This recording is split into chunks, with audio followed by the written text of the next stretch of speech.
Hello and welcome to Filmlix, a podcast where we talk about the themes of art and spirituality as it relates to what we see in the world. Enjoy. Hello and welcome to the podcast. Today we're going to be talking about writing and directing with none other than Christopher Riley, or Professor Riley, for those of you who are currently studying at JP Catholic. Welcome. Thanks, Mark. It's good to be with you. So for those who don't know you, give us a little bit of background on you and kind of where you came from and how you got into the film industry. I was a kid who grew up in the middle of the country, in the suburbs of Kansas City, and I encountered some great films when I was in high school that made me want to make films. And that sounds pretty far-fetched when you live in Kansas. So I met my wife in college studying film and TV.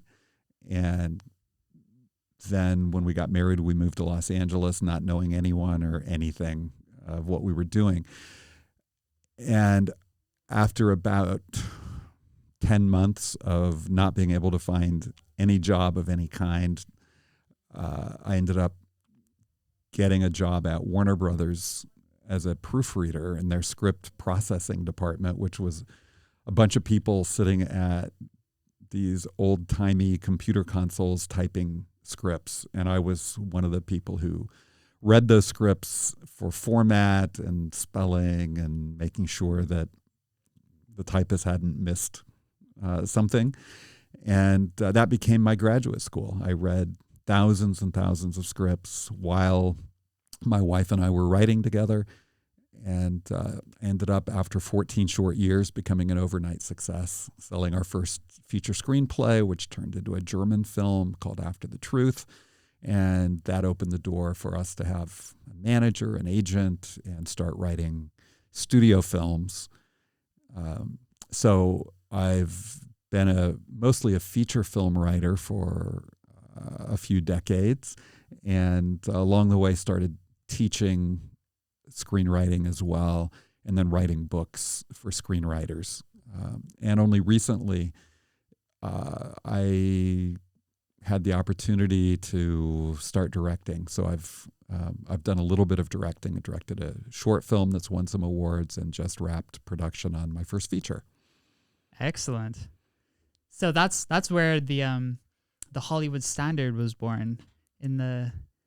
Yes, it was my wife deciding that I had to write a book that might make us some money.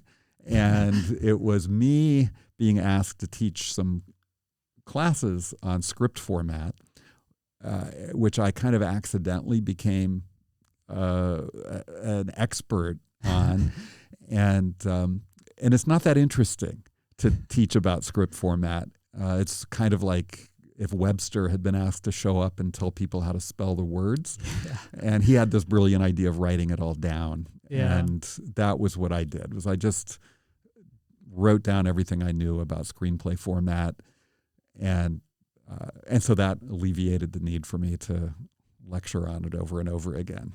I will say during my time at JP Catholic, the Hollywood Standard has been the most frequented book that I've gone to in my endeavors. That, and I think probably Save the Cat is number 2. Yeah, it's just put together very nicely, easy to access material. Well, I'm glad if you're finding it helpful. Yeah, I mean, that's really the joy of it for me, is when I hear from other writers that it's useful. And there are a lot of reasons to make stuff in the film business, get our names on a marquee or a poster, or to get rich or to get famous. There are a lot of stuff that's nonsense like that. And actually, I see writing as something that can be a gift and that's useful in one way or another. the Hollywood standard is not storytelling. It's not emotional in the way that, for me, the really satisfying storytelling is.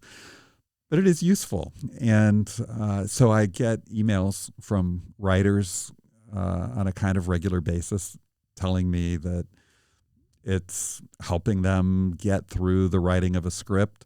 And that is something that actually is not nonsense, and it's nice to hear. Yeah. And it's so helpful to have something like that. Like I've only written one feature film. I'm in the process of writing another, but it's just such a huge undertaking, and it can take so long, years. So like having a guide to some degree to help you get through that is very nice. Well, and your feature film has taken, we can measure it in years, but a small number of years, and that's really fast in what sort of normally a lot of films take much longer than that. So you've kind of been lightning fast to go from pitching the idea, writing the script, to seeing your film shot. Yeah, I think a lot of people hear the kind of, maybe not horror stories, but the stories from Hollywood of great movies that just took like a decade to make their way through the green light process into production. And I always listen to those, and I was like, a decade. I'll be like 30 something. That's so young. But I love that there are stories like yours, because it gives people hope, and that's important. Often, the timeline is more like mine, which was 14 years from really pursuing this very seriously to the first script sale. But sometimes it's faster. Well, I think I have you to thank for a lot of my success in the way of writing. I remember it was first or second quarter here 3 years ago, and I think it was in one of your classes. You talked about, I think we were talking about compelling stories or something to that nature, and you mentioned you want to take a character out of his world and put him into a world that's foreign to him.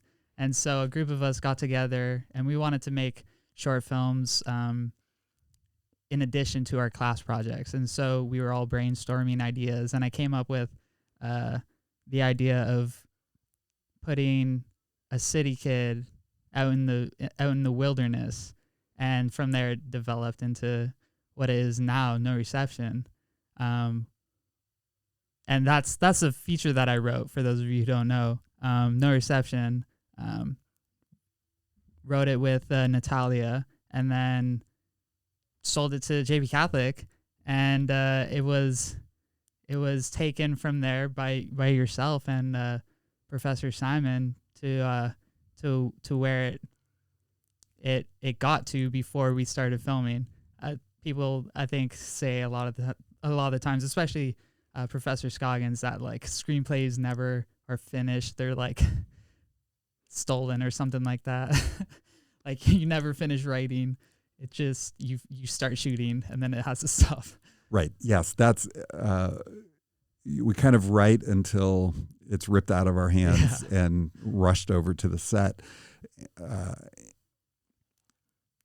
And you directed that as well. Yeah. So I had the pleasure of directing that. And interestingly, you were always very close by, because you were on the camera team. Yeah. And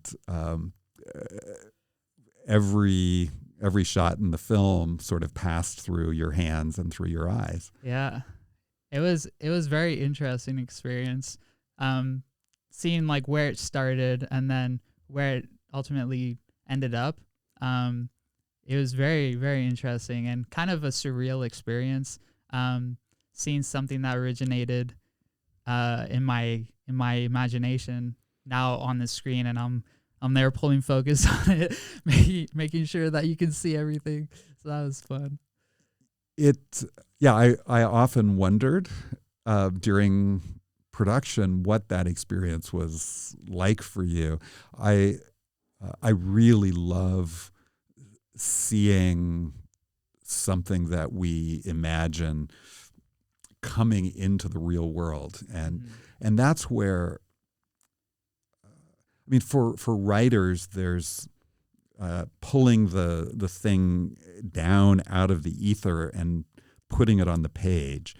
And then when we go into production, there's this additional kind of giving of birth, and we're sort of midwives sometimes wrestling the thing into reality, and it involves casting actual flesh and blood actors to become those characters that you first imagined. It's costumes, it's building props, it's finding locations, and then it's just the hard manufacturing work of showing up every day and shooting the pages that are scheduled to shoot for that day. Yeah, I like that kind of visual of wrestling it down, because a lot of the times, like I've found in my very limited writing experience, the struggle that it is to create characters and create backstories and things that happen to the characters. How do you go about like crafting compelling characters? Like where would you start in doing that?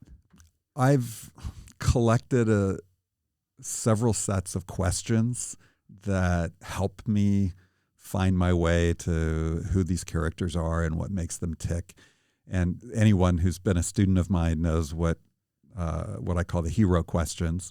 Those are questions that my wife and writing partner Kathy and I collected for ourselves. We are big believers in the idea that every character has a goal or an objective, something that they're struggling toward. And so we always ask ourselves first, what does this character want? We also are convinced that stories are about characters as they change, as they grow and transform, often in positive ways, but sometimes in negative ways. So we always ask, how does this character need to grow and change? And there's a whole set of those questions. And then I ask other questions as well, like, what is this character's biggest contradiction? Because I found if I'm basing characters on myself, as I often do, some part of myself, I too often paint that character in too good a light, and that's a dull character. And so I force myself to ask, what's this character's greatest contradiction? I don't really love asking that about myself. Yeah. What are my biggest contradictions? I'll ask, what's this character's most embarrassing secret? And that starts getting me at the complexity of characters. I also think about characters being shaped by pivotal moments that Kathy and I call defining moments. A mentor of ours, Coleman Luck, taught us that his theory was we're all the product of a handful of moments that have shaped us more than others. And he thought maybe a half dozen moments. And if you're my really close friend, you know what some of those moments are. And if I really know my characters well, I know what some of those pivotal, transforming moments are for those characters. Mm-hmm. So we start by looking for those moments in ourselves so that we have an idea of the kind of moments that leave their mark, that create this boundary of before and after. And then once we have a sense of what those moments look like in our own lives, we then can look at our characters and say, well, you say that this character needs to grow and change in this way, that they're flawed or damaged in some way. Defining moments tells us to ask, well, how did that happen? How did they get to be that way? And in the case of the lead character in No Reception, we have this kid from the city who has no business being in the woods and who, in fact, has this holster where he carries a large vat of hand sanitizer and is determined to erase the memory of his father from the face of the earth. Okay, wow, that's a lot of damage. How did that happen? And so the film offers this moment from his 7th birthday, and a moment that still echoes inside this character in the present and becomes this. The main character ends up in a lot of different cages, but this moment from his childhood becomes the final cage he needs to break out of, and it's this kind of invisible inner cage of resentment that fuels his drive for revenge, and that really traps him from becoming a person who, for example, could have a healthy, loving relationship with the woman who secretly loves him. And so this idea of looking for character-defining moments ends up being a way to understand characters deeply. And then there are new moments that define characters as they transform in the course of a story. So we see a character who begins one way, ends the story another way. And so I think of Michael Corleone in The Godfather. He starts the first Godfather movie as a law-abiding war hero who's never going to have anything to do with the family's crime business, who's probably going to go into politics, maybe be a senator, maybe be a president. The family may be modeled after the Kennedy family. And so Michael Corleone might have been a John F. Kennedy. And yet there's a moment in that film, and anyone who's seen it remembers the restaurant scene where he goes into the bathroom, finds the gun that's been hidden, and he comes out and he commits a double murder to avenge an attack on his father. Without knowing that moment, there's no way we understand the character of Michael Corleone becoming the new Godfather through the rest of that first film and the 2 films that followed.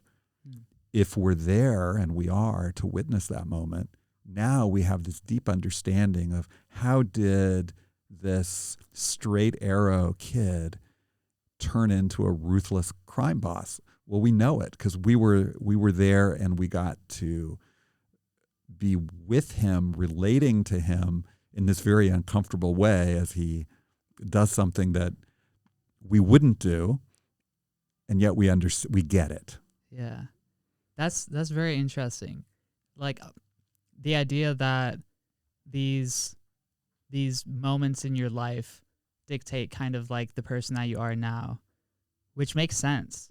But I've always since I've come here, I've heard the saying art is confession, and I think that's been something that I almost inadvertently have influencing what I write is pieces of myself to some degree. But I've never done kind of like a deep dive self-reflection on like, okay, what are the particular moments in my life that formed me or helped form me into the person that I am now. So like, but I think that saying works also for just like the characters in the film, and like the choices that they make in the film are confessions of those moments that happened to them, or those things that happened to them earlier on in their lives. I don't know if that made sense, but well, it does. And I look at the things I've written, and there is some of me in all of the things I've written. But there's also some of me in things I haven't written. I screened an old episode of ER today in a class. Love that show. And there's something in the character of Mark Green that I really identify with. A guy who is trying to care for his patients, but is always running up against his own limitations. So he's trying to do good and often falling short because he's just a guy. And that sort of very human and limited person who's trying to do good and very often failing that's a character that I identify with, and so I'm right there with him. And the episode I screened today is probably the moment of greatest failure in the whole series.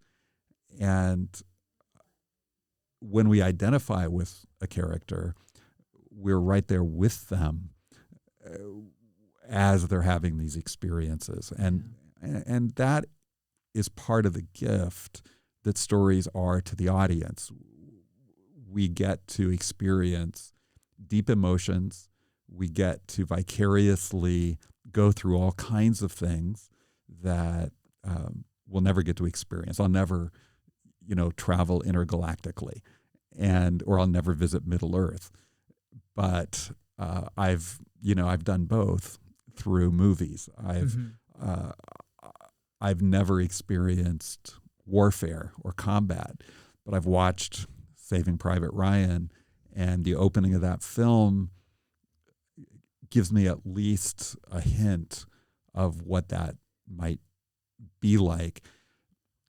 And we get to do those things on ordinary days when we may not actually be experiencing intense emotion from the circumstances of our lives, but storytelling transports us, elevates us, and can enrich our lives and actually make us more understanding of each other, because film reveals people, characters to us. And that, for me, is one of the most compelling things. And I think it makes me more compassionate. Yeah. I mean, if you look back in the history of humans, all the way back to Homer, stories are kind of what define cultures, and is how information was passed down to future generations. So it makes sense that storytelling is such an important part of our lives today. And it's incredible that we have this new medium of storytelling to utilize to convey meaning and emotion to people. So I'm so excited to just get started in this crazy industry. Well, you're well on your way, and in many different ways, as a writer, as a filmmaker, and so you've got a set of skills that mean that you don't have to be waiting for someone else's permission to tell a story. You can move forward in a way that really wasn't possible in film before the tools became affordable to us. It's still not free to work in this medium, but it's also not. It doesn't have to cost millions of dollars. Yeah. So is there an aspect of screenwriting that you find particularly difficult still to kind of like work through, or is it all just kind of like it second nature?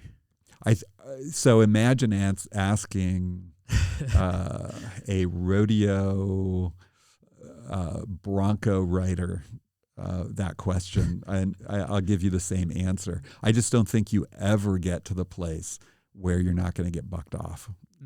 Every story is this new, untamed beast, and you go in and you try to figure it out. I don't think we ever do it perfectly. That's why the scripts are never completely finished. We're always trying to figure out, how do I tell this story? How do I do justice to the story that I imagine? What are the words to put it on the page? So that piece is always still hard, but that keeps it interesting.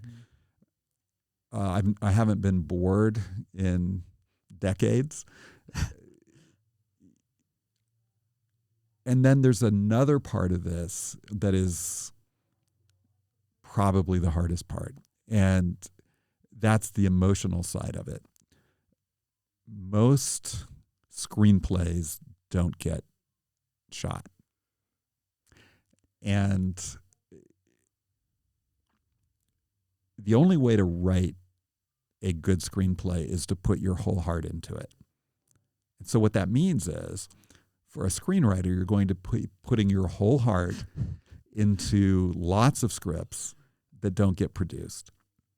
And that's hard. Also, screenwriters, as you know, don't have the final word on what ends up on the screen. And that can also be really hard. So we have to find some way to survive that. And the way I have found to survive that reality is I choose stories that I think are worth writing, even if that's the end of it. I always want what I write to make it to the screen in front of an audience. I want that complete circuit to happen. I want to sit in a theater with an audience as they experience the emotions, the fear, the hope, all of that stuff that movies do for us. I want to hear them gasp. I want to hear them laugh. If they walk out of the theater in stunned silence, for me, that's the best, or if I make them cry. But even if the script doesn't live out its full life cycle in that way,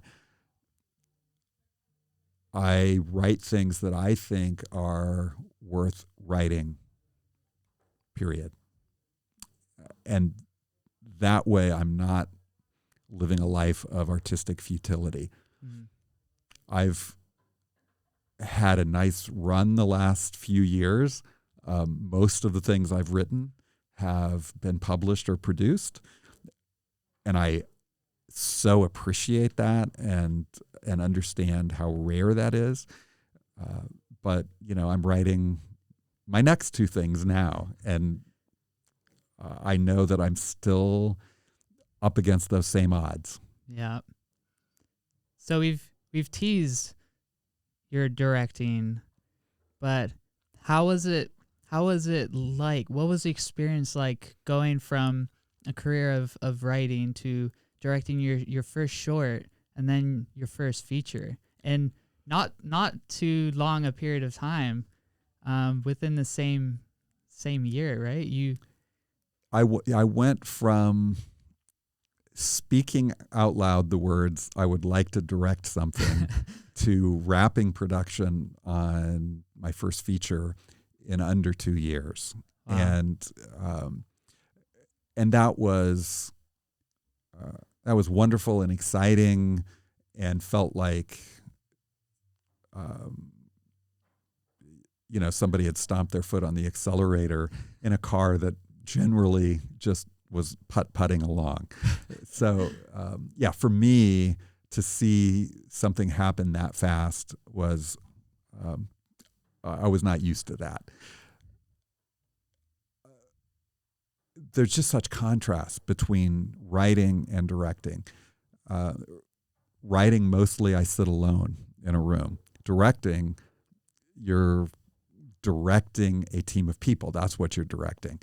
And all the way through pre-production, you're making so many choices and coordinating teams that are doing wardrobe, the set designs, all of that stuff. And then on set, a large team of people, and in post, in our case, we've got a whole classroom full of editors. So that's a huge contrast going from when I directed my short, I think I talked in terms of, I've been sitting on one side of a door all by myself in silence writing, and I love that. But I walked through a door and discovered there's been a party going on the other side of the door. And I got to go to the party, and I loved it. What's not different between writing and directing is we're working with characters. And so that became the most natural transition for me. Talking to actors, I felt very comfortable. We have different vocabulary, different way that we talk about characters, but that was easily gotten past, and we can. That just felt very natural and relaxed to me, talking to actors about characters. I had, a learning curve when it came to millimeters of lenses and which one do you want and how much compression do you want. And I was happy to say, tell me what compression is, I'll tell you how much I want. So that felt... there's a certain feeling of undeservedness for me to direct a cinematographer, for example, in an area where they have an expertise that I don't have. But that's really the case in all of directing. Hopefully you're directing people who know more than you do about their discipline. Exactly. With my short, one of my favorite days was sitting in a recording studio as the score was being recorded and giving direction to this incredibly gifted vocalist. And I couldn't give it in musical terms, but I could give it in story terms. Here's what the emotion is at this point, and here's how it changes to this other emotion at this point. And then I got to just sit and kind of bathe in the beauty of this other person's gift. And I came away from that day with this picture of what directing really is. And it's providing kind of the bare Christmas tree and then inviting everyone, come hang your ornament on this tree. And that's a huge privilege to get to work with people who are so beautifully, richly gifted and issue that invitation. Say, come, let's make this beautiful thing together. And I know that on this podcast you talk about spirituality and the making of film and art. So I described this image to a friend of mine, and I said, I don't know anything else like it in the world other than directing. And he said, well, Chris, there is something else like it. I said, oh, really? Do tell. And he said, the kingdom of God is like a mustard seed that somebody plants, and it grows up into a tree, Jesus said, and then the birds of the air come and nest in the branches. So this image of providing kind of a scaffolding or a framework that other people can come to and express their gifts, the beauty of their lives, that's the kingdom of God. That's what Jesus came to create. And so directing is one very specific expression of this much more universal and beautiful dynamic that happens. Yeah, that's a really interesting way to look at it. And that is I think the hope for I think a lot of the people, especially at JP Catholic, that are making films with the hope that they can bring some form of good and bring some truth into the world that is kind of depriving itself of those qualities, and just to have that mustard seed that blooms into this beautiful tree where people can come and and not only enjoy the beauty, but take shelter in and know that like this is true. Like this is a true portrayal of the human experience. I relate to this. This is helping me in getting over this struggle that I've had my whole life, or something like that. I think that's at least my hope for what I can do later is helping people through the art that I create and put out into the world, whether people like it or not. Yes. And I think we've both had the experience where films have done that for us, Oh yeah. have helped us to either find hope or encouragement on a day when we really needed it, or just to laugh on a day when we needed to laugh, or that have really confronted us with something and said, here's something you haven't seen before, and you probably need to see it through this other person's eyes. So story does all those things. Stories helped me as a teenager who felt very alone to feel less alone, and to understand that I wasn't the only one who was struggling and feeling isolated, because I used to look at everyone else who looked like they had it all together, and I thought they did. Yeah. And film taught me, no, nobody has it all together. We just put up a good face, but film takes you behind that good face and shows you the reality. That was a huge encouragement to me. And that's really the thing that I wanted to be able to participate in some way. And I'm so grateful that my own life arc has allowed me to do some of that. I think that, we've touched on a couple of ways that our work can be a gift. One is through the stories we tell. I think of No Reception as a film that it's easy for me to imagine that somebody who is really weighed down by resentment and has not figured out how to get free of that compulsion to make someone pay for what they've suffered, that it could help them get free, help them get out of the cage that they're in. That seems to me a valuable thing to do. I can also imagine that it'll make people laugh, and that they will be moved in, a variety of ways. I think there are moments where somebody might cry, and all of that is worthwhile too. So that's kind of one category of a gift that specific film could be. But then there's also the time we spend together.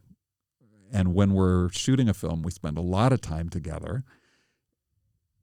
And that's where I have to really let Jesus shape me. There's a version of a film director who screams at people and punishes people, and who makes people's days really awful. And I never want to be that person. I want to be the person who helps make a place where it's safe for people to bring their ideas and their gifts, and where I am open to receiving ideas that are not mine.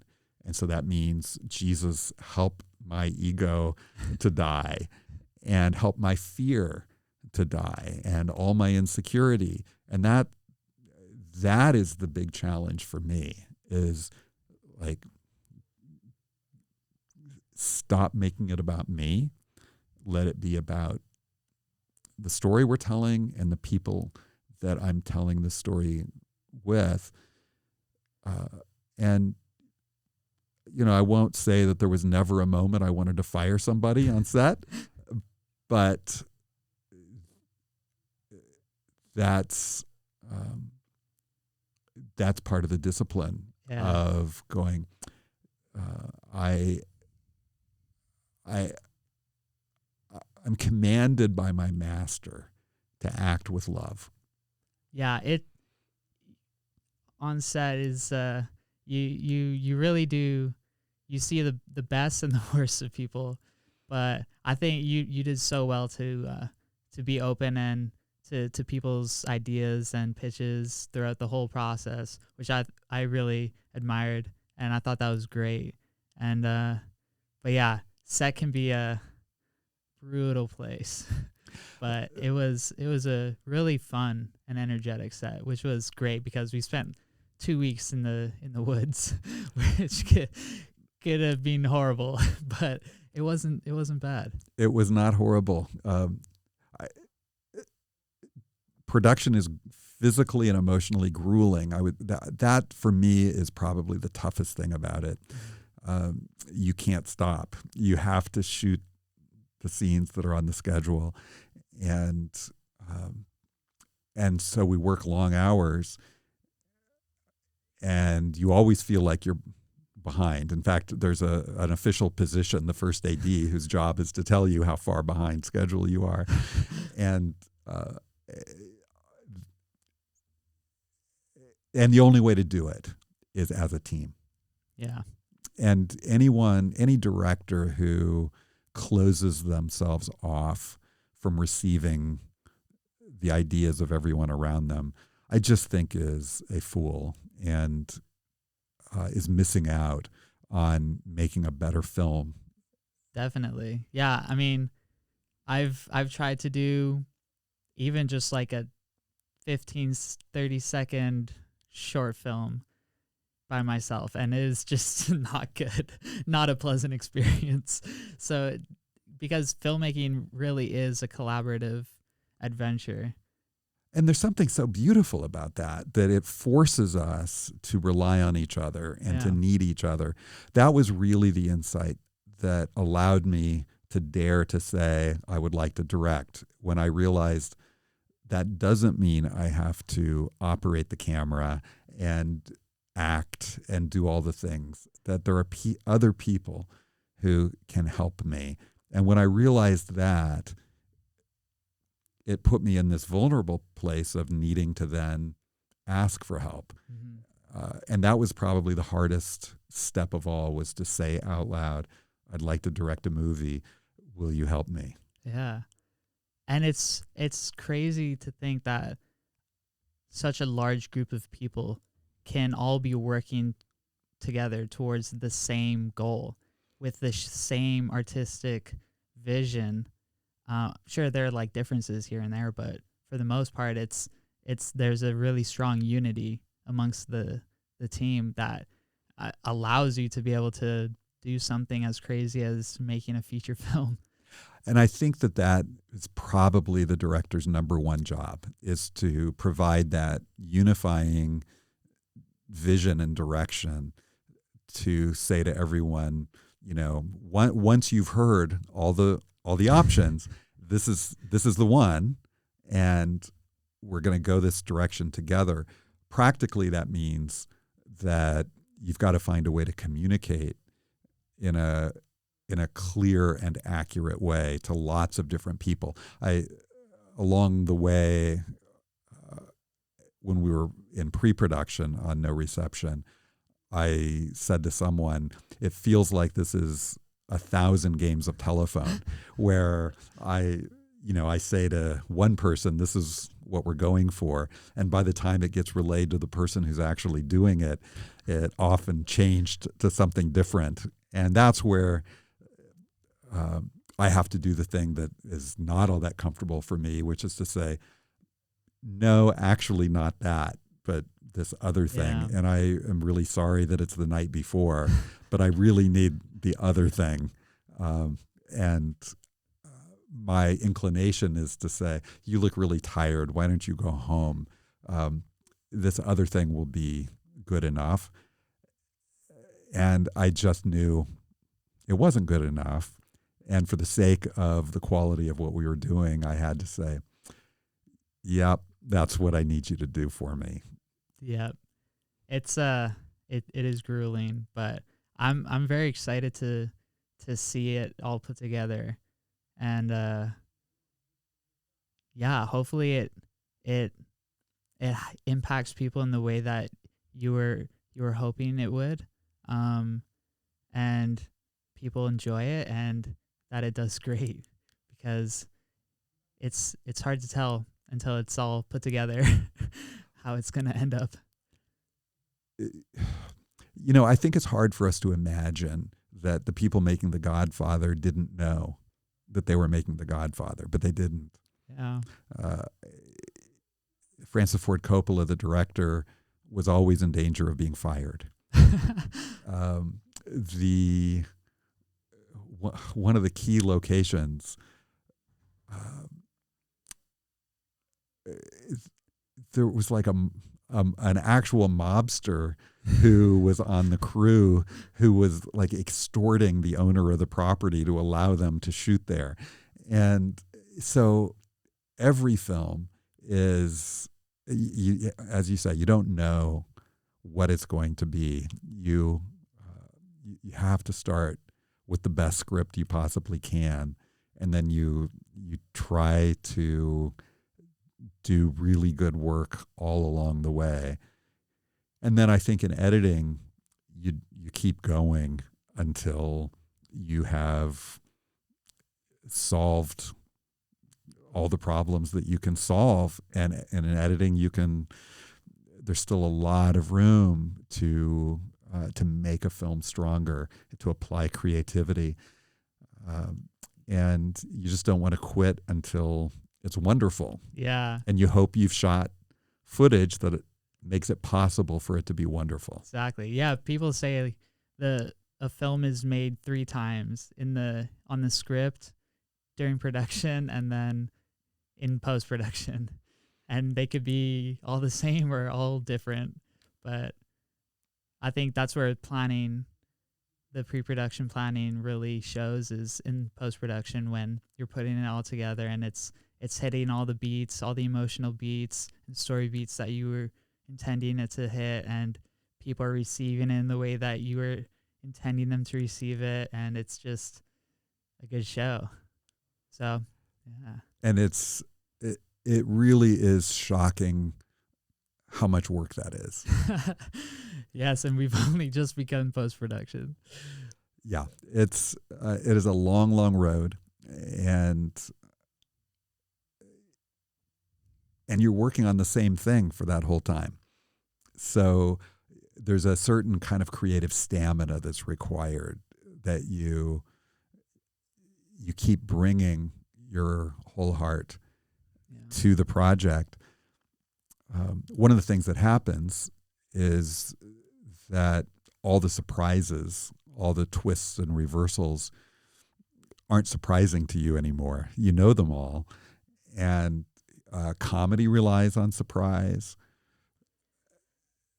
And so you are having to remember how it felt the first time you heard the idea or thought of the idea, and trust that. And then you also need to bring in people who don't know the story and try it out on them and see how it works. And sometimes they're confused. You know the story so well, you've cut out the information that's needed for them to understand. And so you have to put some information back in. Other times, people are ahead of you because an actor's performance said more than you realized, and so they don't need all the dialogue. And so when an audience is saying, yeah, I get it, what next? That's where you're wanting to cut out the words maybe that were needed on the page before you had the benefit of the performance. Yeah, that's interesting. I have definitely found myself in that situation as an audience member, understanding what's happening in the scene, and then the character explains it verbally, and I'm like, I get it, move on. So yeah, and we want the audience I